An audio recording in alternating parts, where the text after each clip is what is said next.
Hey adventurers, welcome back to Deep Dive, where we go over the recent videos, most productive catches and patterns. We found a cove with some ledges and offshore grass, and then a bluff wall.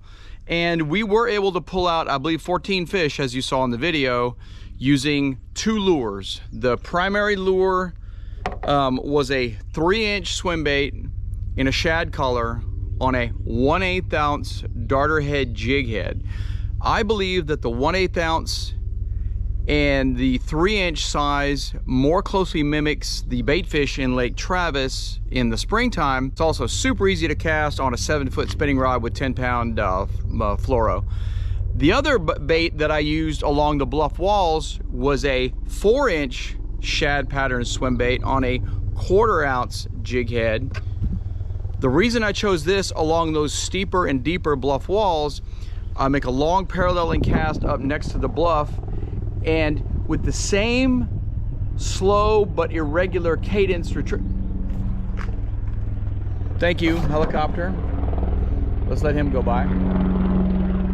So just by altering the weight of the lure, we were able to maintain the same cadence. In other words, make the same long paralleling cast, retrieve with the same slow to medium speed retrieve with frequent twitches and pops and pauses. This allowed the heavier lure to get down a little bit deeper, and we were able to hook up with several decent fish using this one. The key in this evening was wind.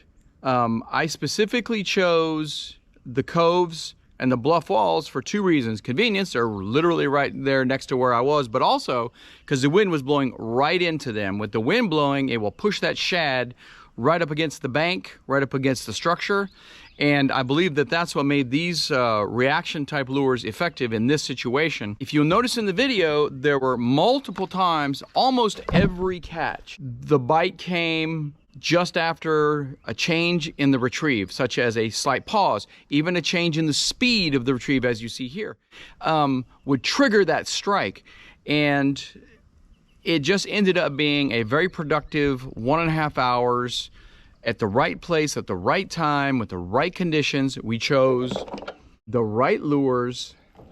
So now let's go into exactly where we fished. So as you saw, we stopped at the first wind-blown point, which is right here in the Hurst Creek arm of Lake Travis. With the water being almost 40 feet low, the point came way out. I don't know if we can mark a cursor here.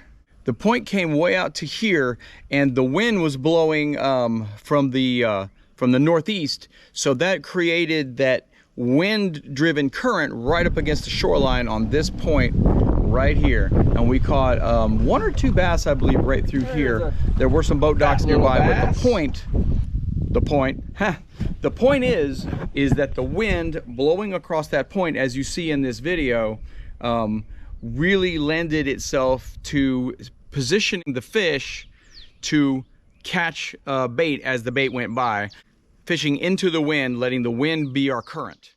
So next we went straight across the lake to this cove here.